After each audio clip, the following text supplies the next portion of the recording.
My name is Claire Dawson, and I was emotionally abused by my husband for 6 years. From the outside, our life looked perfect. A successful man, a nice house, pretty pictures online. But behind closed doors, he controlled everything I did, every dollar I spent, everything I said. He never hit me, but you don't need bruises to be broken. He made me doubt my own thoughts, made me feel small, made me feel like I was the problem. For a long time I believed him, until one day I stopped. At a women's gala, in front of hundreds of people, I walked on stage and played the recordings. His words, his manipulation, his real face. Then I handed him divorce papers right there, in front of everyone. I didn't just leave him, I exposed him. But you don't need bruises to be broken. Every Monday morning, Ethan would sit at our kitchen table with his laptop and a yellow legal pad. He would transfer exactly $1,500 into my checking account and hand me a spreadsheet he'd created the night before. The spreadsheet had categories: groceries, household items, Lily's school expenses, Claire's personal items, miscellaneous. Each category had a budget allocation down to the penny. I was expected to save every receipt, every single one. At the end of each week, I had to sit across from him at that same kitchen table and explain where every dollar went. If I spent $12 at Target instead of $11.50, he wanted to know why. When I tried to talk about getting a job, he would tell me how lucky I was. He would say that most women would kill to have a husband who takes care of everything. He would remind me that I got to stay home with Lily, pursue my little art hobby, live in this beautiful house. He would ask why I always wanted more. He said it so reasonably, so calmly, like he was explaining basic math to a child who couldn't understand why 2 + 2 = 4. Ethan never called me names. He never screamed. He just had this way of looking at me when I spoke, like I was a waitress who'd gotten his order wrong. He would listen to me talk about my day, about Lily, about anything really. And then he'd nod slowly and say that was one way to look at it, or tell me that I might be overthinking things. I started second-guessing everything I said before I said it. I started prefacing my thoughts with phrases like maybe I was wrong, or telling him that something probably didn't matter. I started apologizing for having opinions about what we should have for dinner. My daughter Lily was 4 when this all started, and 10 when it ended. She spent 6 years watching her mother disappear a little more each day, watching her father treat conversations like business meetings, where only one person's agenda mattered. I used to draw. Before I met Ethan, I had a whole portfolio of sketches, watercolours, even some digital art. 6 months after we got married, Ethan cleaned out the spare bedroom to make it his home office. He packed up all my art supplies and put them in the basement. When I asked about setting up an art corner somewhere else in the house, he reminded me that we were trying to keep things organised and clutter-free. I stopped drawing. Then there was Nancy. Nancy Dawson, Ethan's mother, had been living with us for 3 years when everything fell apart. She'd had a stroke that left her partially paralysed on her left side, and Ethan insisted she move in with us instead of going to a care facility. Nancy had been a nurse before her stroke, and she knew exactly what kind of care she needed and how she wanted it provided. She wanted her meals at specific times, prepared in specific ways. She wanted her medications organised in a weekly pill dispenser that I was responsible for filling. She wanted her laundry done separately from ours, using a gentle detergent that cost 3 times as much as regular detergent and came out of my household budget. But more than the physical care, Nancy wanted constant company and entertainment. When I tried to use Nancy's nap time to run errands or have a few minutes to myself, she would tell Ethan that I'd abandoned her for hours, that she'd needed help and I wasn't there, that she felt unsafe and neglected. Everyone loved Ethan. Our neighbours thought he was charming and generous. My sister thought I'd hit the jackpot when I married him. At neighbourhood barbecues, Ethan would bring a perfectly prepared side dish and a bottle of wine that cost more than most people spent on groceries in a week. He was the kind of guest everyone wanted to invite back. But I knew that on the drive home, he would critique everything about the evening. He would say the host's house was poorly maintained. He would complain that the other guests were boring or pretentious or trying too hard. He would tell me the food was mediocre. The isolation happened so gradually that I didn't notice it at first. Ethan never told me I couldn't see my friends or my family. He just made it difficult and uncomfortable and somehow my fault when plans fell through. Slowly, I stopped making plans. It was easier than dealing with the complications and the guilt and the feeling that I was being selfish for wanting to maintain relationships outside my marriage. The house we lived in was beautiful, I'll give him that. 3 bedrooms, 2.5 baths, hardwood floors, granite countertops, but it never felt like mine. Ethan had bought it 6 months before we met, and every piece of furniture, every paint colour, every decorative object had been chosen by him or his interior designer. I felt like a guest in my own home, a very permanent, very useful guest. The worst part was how reasonable it all seemed. Ethan never said anything that sounded obviously wrong or cruel when I replayed it in my head later. He was just asking me to be responsible with money. He was just trying to keep our house organised and peaceful. He was just making sure his disabled mother felt cared for. But somehow, I was disappearing. Lily was watching all of this, learning that this was what marriage looked like, what love looked like. She was learning that mothers exist to serve other people's needs, that fathers' comfort and opinions matter more than mothers' feelings. One night, when Lily was 8, she came downstairs while Ethan and I were having what he called a discussion about the grocery budget. I had gone over by $37 that week, because Lily had needed new school shoes, and I'd bought the kind she actually liked instead of the cheapest ones available. Lily asked me why I was crying. I hadn't realised I was crying. When he came back downstairs after tucking her in, he sat across from me at the table and told me very quietly that he thought I was getting too emotional about this. He said it was just money. He reminded me that we were trying to build a secure future for our family, and that he needed me to be his partner in that, not fight him every step of the way. But sitting there at that kitchen table, with my daughter's question echoing in my head and the taste of tears still in my mouth, I felt something I hadn't felt in a long time. I felt angry, but the anger scared me, because I didn't know what to do with it. I'd spent so long being told that my feelings were wrong, too much, inappropriate, that I didn't trust myself to know what was reasonable anymore. The next morning, while Ethan was at work, and Nancy was napping and Lily was at school, I went down to the basement and found my old art supplies. I pulled out one of my old sketchbooks and flipped through pages of drawings I'd forgotten I'd made. There was a self-portrait from when I was 23, just after college.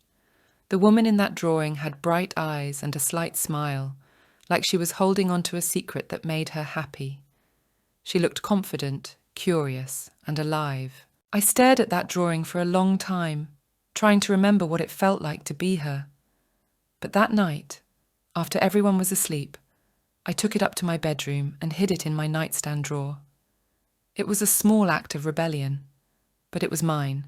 The thing about living in emotional quicksand is that you don't realise how deep you've sunk until someone throws you a rope and you see how far away the surface really is. For me, that rope came from my sister Emma during a phone call that started like any other and ended with me staring at myself in the bathroom mirror, really seeing myself for the first time in years.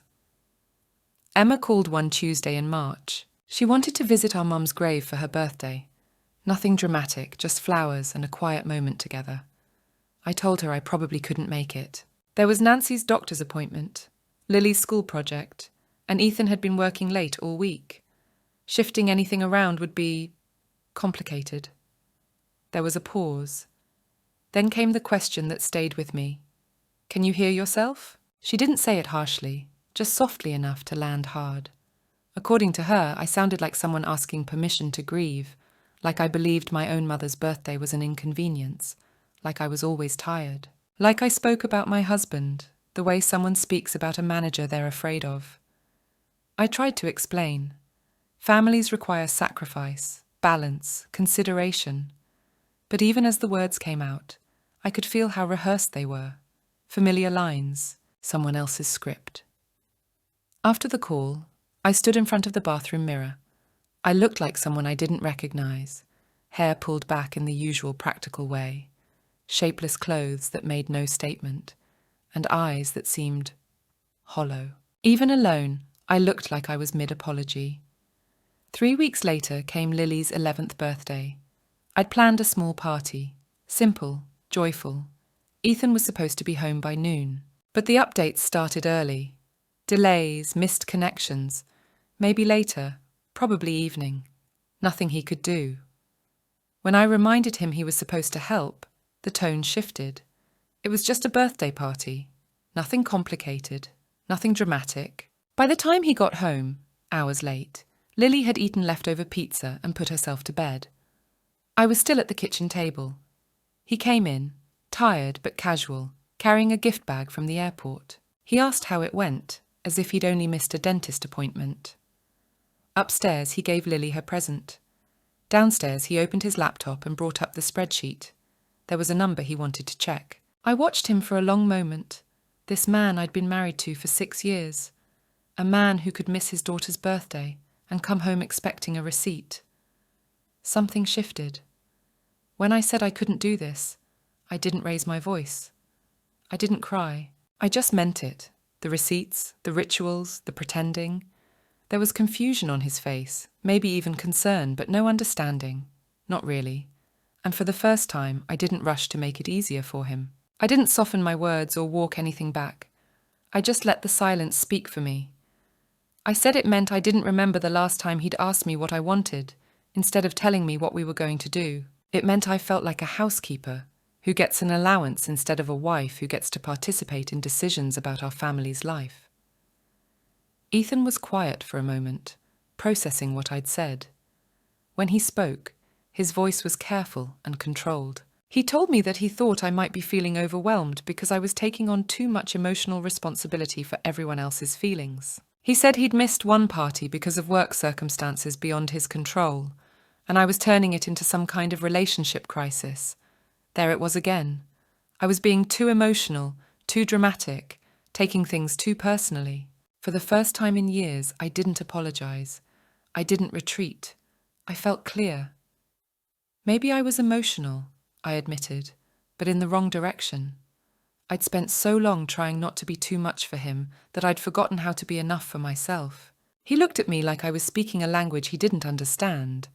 When he asked what I wanted, I said I wanted him to want to be here, not out of duty, but desire. What I got instead was the same old script. How hard he worked, how ungrateful I was, how I didn't appreciate the life he'd built. For once I didn't feel guilty. I didn't try to make it easier for him. I told him I felt lonely in my own marriage. He closed his laptop too hard and walked upstairs. I sat at the kitchen table, staring at the spreadsheet and wondering what enough actually looked like. It wasn't much. A birthday remembered. A shared decision. The freedom to buy my daughter a cake without a budget meeting. A life where my presence mattered as much as my service. That night, I found my old sketchbook in the nightstand and started to draw. Just a simple image. One pair of hands fading, the other still solid. I didn't know it yet, but that was the start of my escape. The next morning, something shifted. I didn't jump up the moment Nancy called. I finished my coffee first. 5 quiet minutes that were fully mine. Later, while the house slept and Lily was at school, I brought my art supplies up from the basement and spread them across the kitchen table. Pencils, watercolours, thick paper I used to love. Nancy noticed. She reminded me the table was for meals. I reminded her I'd move it when I was done. That afternoon I drew for 2 hours. Nothing perfect, but it felt like oxygen. When Lily came home and asked why I was drawing at the table, I said simply, "Because I want to." And that alone felt revolutionary. That evening, Ethan didn't mention the art supplies at first. But, as always, the conversation shifted. Lily hadn't had a proper dinner. The table wasn't ready for meals. I was disrupting the routine. He said it wasn't about the drawing. It was about consistency, about what was appropriate for a household. When I asked if being happy was inappropriate, he softened his tone and suggested moving my art somewhere more organised, out of sight. We both understood what he meant. Then came the word he always used to shut me down: dramatic. But something in me stayed steady. I asked what he meant by it, who got to decide when something was too much.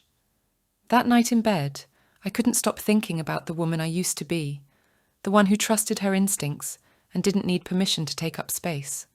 I missed her. I wanted her back. The day after everything shifted, I looked up a therapist. Her name was Dr. Sarah Martinez. She specialized in emotional trauma and identity loss. When the receptionist asked for my insurance info, my instinct was to ask Ethan, but I stopped myself. I called the insurance company, figured it out on my own, and booked a Thursday afternoon session, timed so Nancy would be napping and Lily would be at school. That evening, I told Ethan. He asked why I needed therapy. I told him I felt lost, angry, like I didn't know who I was anymore. He suggested we just talk instead, keep things private. When I said I needed someone neutral and trained, he asked how much it would cost. $20 a session, I told him. He agreed, but added that we should try it for a month. I told him I'd keep going for as long as it helped. My first session was on a grey February afternoon. Dr. Martinez had kind eyes and a voice that made it feel safe to finally say the things I hadn't even fully admitted to myself. I told her about the man everyone admired, the subtle control, the financial gatekeeping, the constant feeling that I was disappearing inside my own life. She listened quietly, then told me what I'd described sounded like emotional abuse. The words hit hard, plain, calm, undeniable. She explained that emotional abuse isn't loud or obvious. It hides in routines and rationalizations. It makes you question your instincts. Then she handed me a list of common tactics: gaslighting, financial control, isolation, minimization, blame shifting, undermining. I didn't need to read far.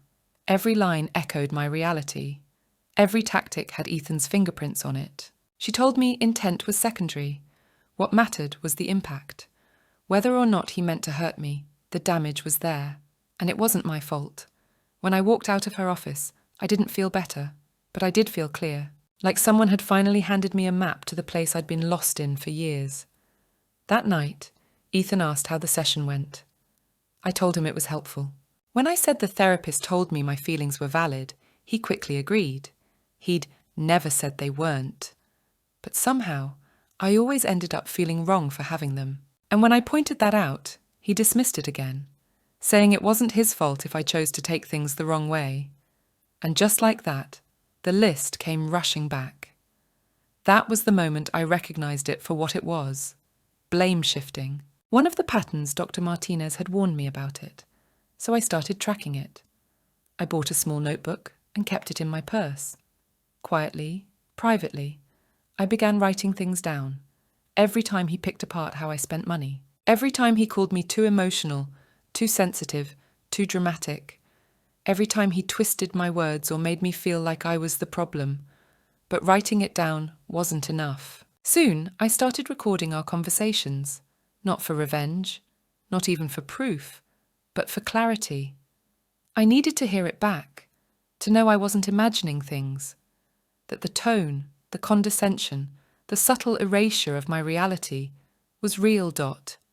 And it was. I know that sounds extreme, but Dr. Martinez had told me that people in emotionally abusive relationships often struggle with gaslighting, the way their abuser makes them doubt their own memory and perception of events. The recordings would give me proof, not for Ethan, not for anyone else, but for myself.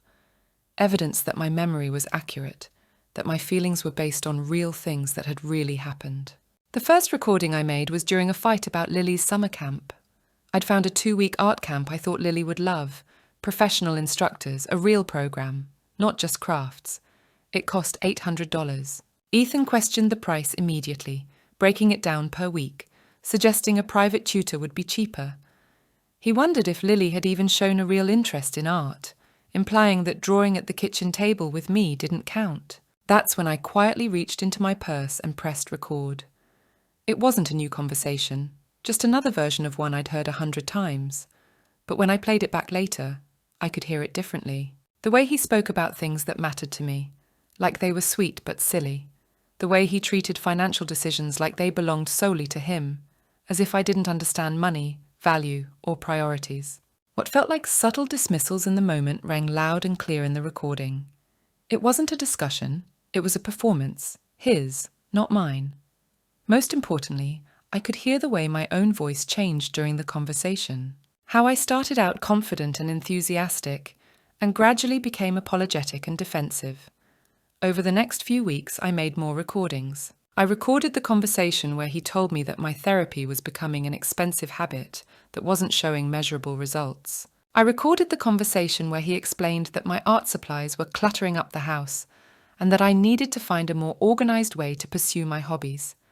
Each recording was like having a witness to my own life. Proof that the things I remembered happening had actually happened, that the feelings I had were based on real interactions.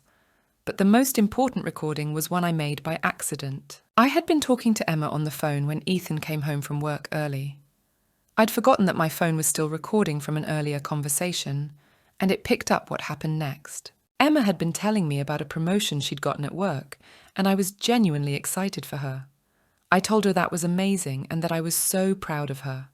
After I hung up, Ethan asked who I'd been talking to. I told him it was Emma and that she'd gotten a promotion at work.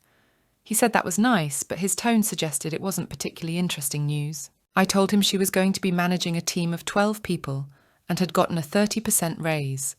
He said it was good for her, though he imagined that kind of responsibility would be challenging for someone who'd never had management experience. The comment stung, but I couldn't figure out why at first. Then I realized Ethan had found a way to undermine Emma's achievement while seeming to acknowledge it. I asked why he couldn't just say something nice about Emma's success. Ethan insisted he'd said something nice about Emma's promotion. Good for her, like that made everything fine. But I remembered what I'd heard.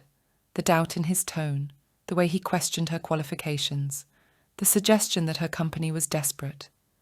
When I called it out, he claimed he was just being realistic. He always did that, wrapped criticism in logic, called it practicality.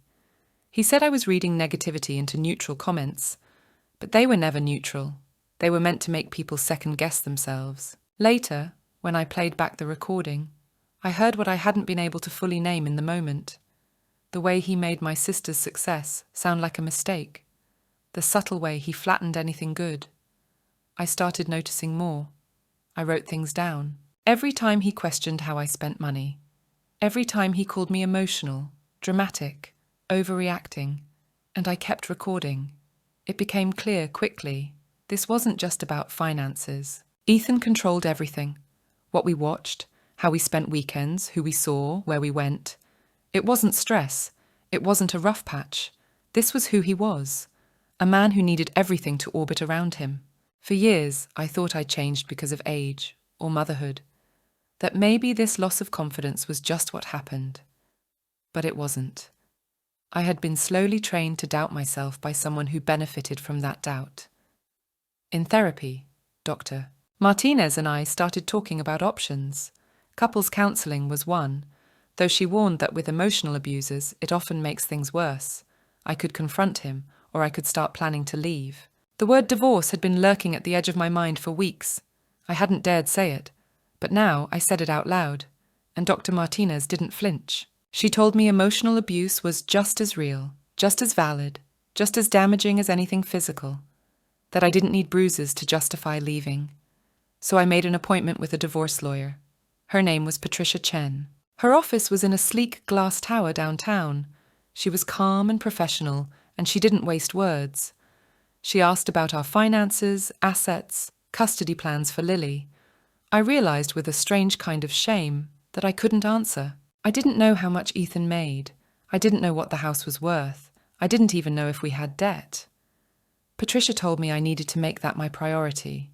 Start gathering documents, bank statements, tax returns, investment summaries. The consultation cost $300. I paid in cash. Money I'd slowly saved from my monthly allowance.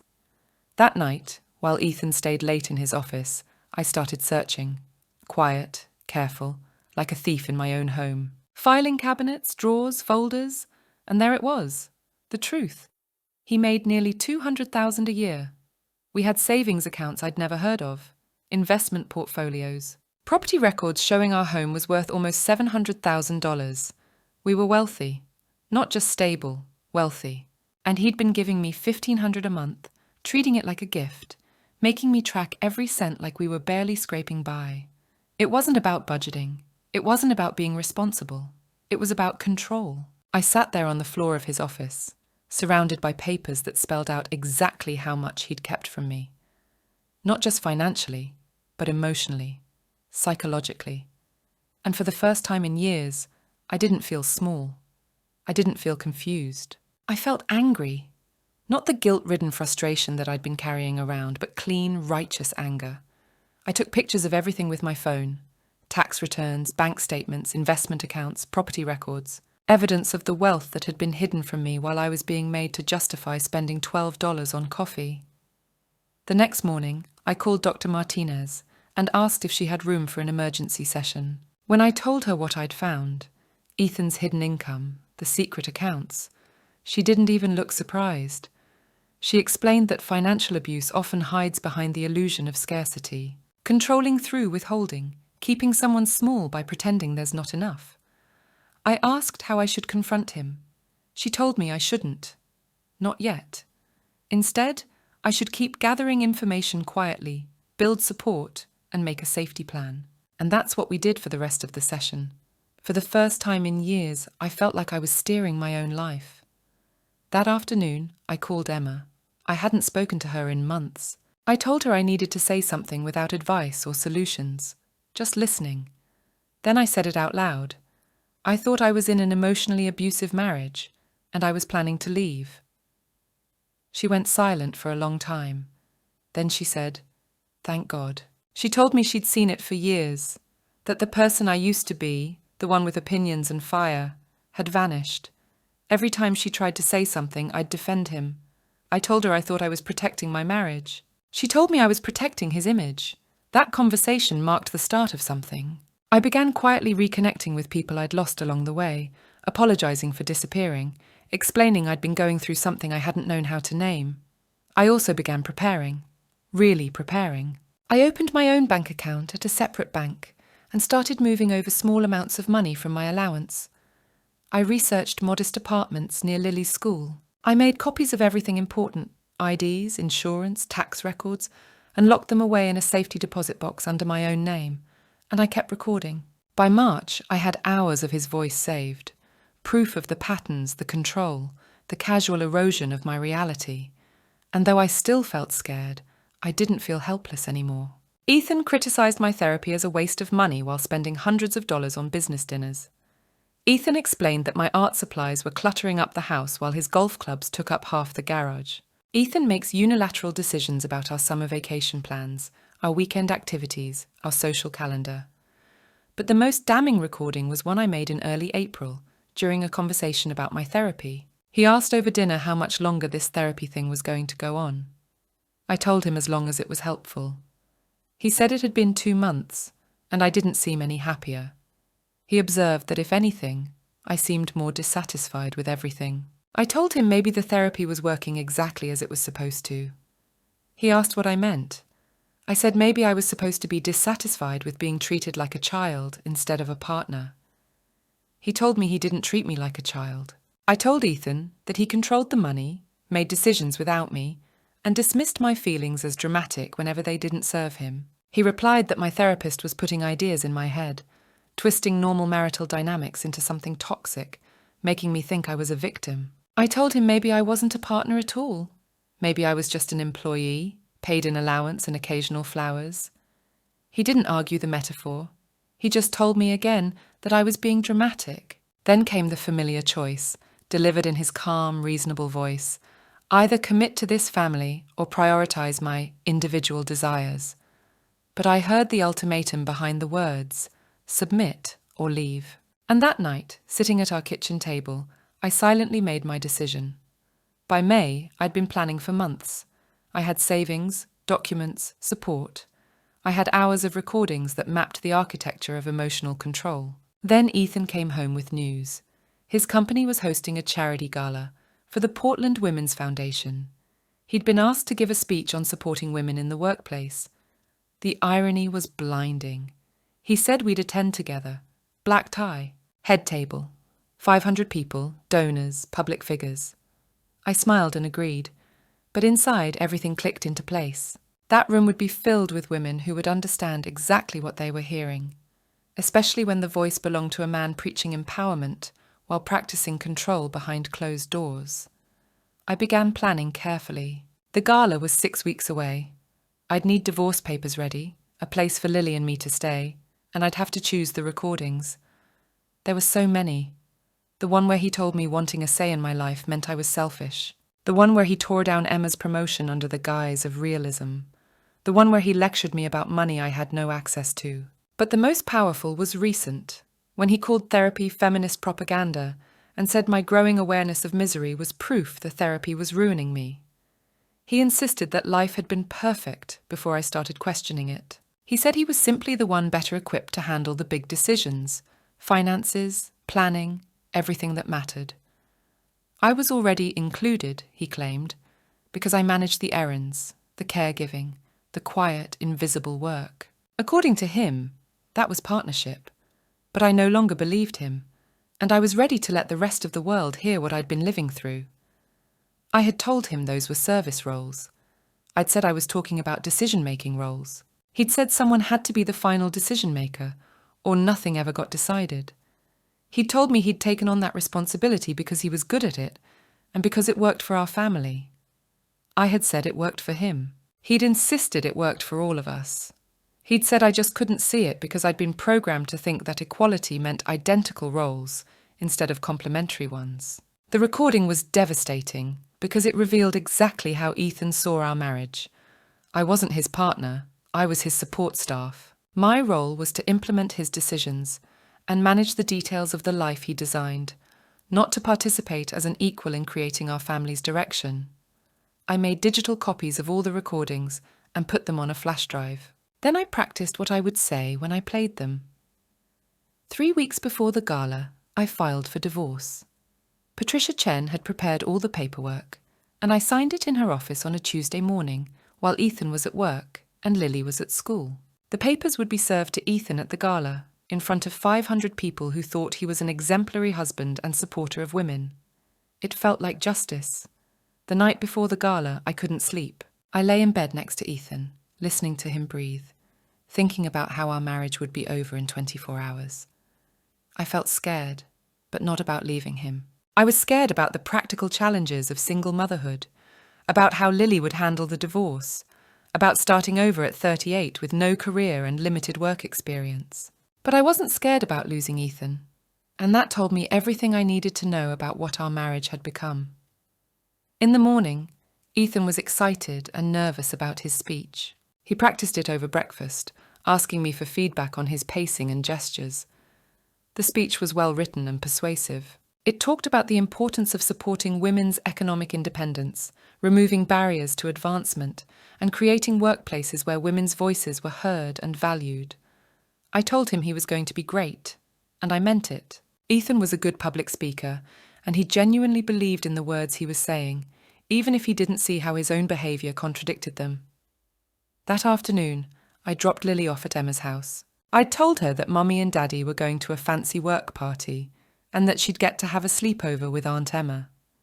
At 5 o'clock, I started getting ready for the gala. I wore a black dress I'd bought specifically for the occasion, elegant but not flashy, appropriate for the head table, but also appropriate for the most important moment of my life. I put the flash drive in my purse, along with the divorce papers Patricia's assistant had given me earlier that day. The Nines Hotel was beautiful, with crystal chandeliers and elegant table settings and a view of downtown Portland that sparkled in the evening light. 500 people in formal wear mingled with drinks and hors d'oeuvres, talking about business and charity and the importance of supporting women in the community. Ethan worked the room like the professional he was, introducing me to donors and board members and local politicians. I smiled and made small talk and played the role of the supportive wife one last time. During dinner, I sat at the head table and listened to speeches about women's empowerment and economic justice. The irony was almost overwhelming. Sitting there in my black dress, holding a flash drive full of recordings that documented years of emotional abuse, while my husband prepared to give a speech about supporting women. But I felt calm. For the first time in months, I felt perfectly clear about what I was doing and why. When Ethan was introduced as the evening's keynote speaker, I watched him walk to the podium with confidence and charisma. The audience gave him warm applause, and I could see people at nearby tables looking at me with the kind of admiration reserved for wives of impressive men. Ethan's speech was everything he'd practiced it to be. Thoughtful, passionate, articulate. He talked about his company's commitment to promoting women, about the importance of mentorship and sponsorship, about removing systemic barriers that prevented women from reaching their full potential. He got a standing ovation. As he walked back to our table, beaming with the satisfaction of a speech well delivered, I stood up. I walked calmly to the podium, where the microphone was still live, and the audience was settling back into their seats. I told them to excuse me and said that I was Claire Dawson, Ethan's wife, and I had something I'd like to share with them that night. The room fell silent. This wasn't part of the program, and people weren't sure what was happening. Ethan looked confused, but not yet alarmed. Probably he thought I was going to say something sweet about his speech. Instead, I pulled out my phone and connected it to the sound system. I told them that my husband had just given a beautiful speech about supporting women and valuing their voices. I said I thought they might be interested in hearing what that support looked like in practice. I pressed play on the first recording. Ethan's voice filled the ballroom, clear and unmistakable, telling me that my therapist was filling my head with feminist propaganda, that she was teaching me to see normal marriage dynamics as oppression instead of partnership. The room was completely silent. 500 people listening to my husband dismiss my desire for equality in our marriage as propaganda. I let the recording play for 30 seconds, then stopped it. I played the second recording where he told me that someone had to be the final decision maker and that he'd taken on that responsibility because he was good at it and because it worked for our family. My own voice responded that it worked for him. His voice said it worked for all of us, that I just couldn't see it because I'd been programmed to think that equality meant identical roles instead of complementary ones. I told them that for 6 years I had been financially controlled, emotionally manipulated, and systematically isolated by the man who had just spoken to them about supporting women's voices. The silence in the room was absolute. I could see people at tables throughout the ballroom leaning forward, their expressions ranging from shock to recognition to anger. I walked directly to where Ethan was standing. He looked like he was in shock, like he couldn't quite process what was happening. I told him that he would never again control me, my daughter, or our life. I said I was done being his puppet. I handed him the divorce papers. The room erupted. Some people started clapping, slowly at first, then building to thunderous applause. Others sat in stunned silence. I could see women throughout the audience nodding, some wiping away tears. But I wasn't looking at the audience anymore. I was looking at Ethan. He was staring at the divorce papers in his hands like they were written in a foreign language. He asked me what I was doing, his voice barely audible over the noise in the room. I told him simply that I was leaving him. I turned and walked toward the exit, leaving Ethan standing there holding the papers that would end our marriage. The week after the gala was surreal. A video of my speech spread fast, shared, posted, discussed. Podcasts and magazines reached out. Ethan didn't take it well. His company put him on leave, clients dropped him, and even his golf club revoked his membership. Some people called me cruel and said private matters should stay private. But many others, mostly women, reached out with their own stories. That meant more to me than any headline. But I had something better. Peace. I could finally make decisions without explaining myself. I could cry or laugh or spend money on coffee without guilt. The apartment may have been small, but it was filled with light, colour, and love. For the first time in years, I felt at home.